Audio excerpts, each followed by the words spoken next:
बीड तालुक्यातील मांजरसुंबा येथील 23 वर्षीय तरुण ज्ञानेश्वर कोकाटे याचे शेजारच्या गावातील तरुणीसोबत प्रेम संबंध जोडले होते।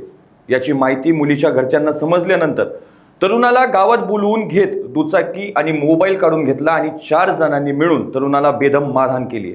यानंतर तरुणाने सुसाईड नोट लिहित धुळे सोलापूर महामार्गालगतच्या एका टायर पंक्चरच्या दुकानात गळफास लावून आत्महत्या केली। मला खूप मारले, गावात चोरटा म्हणून बदनाम केले, तुला जीवे मारून टाकू अशा धमक्या दिल्या असा सुसाईड नोट मध्ये उल्लेख आहे।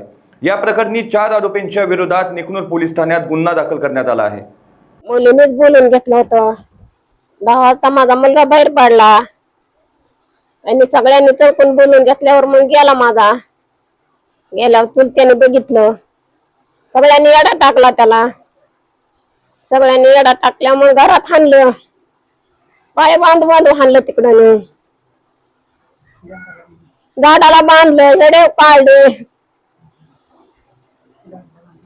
झाडाला बांधून मारलं त्याला, हेडे कॉल केले। माझ्या वाघाला सैन नाही झालं, चोरीचा आरोप केला माझ्या वाघाने। त्याला म्हणले 7 लाखाचा, आमच्या घरी आला चोरी केली, 7 लाख नेले आमच्या घरातून।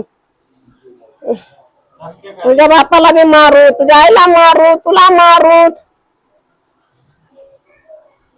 मग झाडाला नेऊन बांध मारला तिकडं। त्याला माझं मागणं आहे, त्यांना कडक शिक्षा हवा। माझ्या ज्याच्या लेकराने आत्महत्या केला तशी त्यांना बी लय कडक शिक्षा हवा।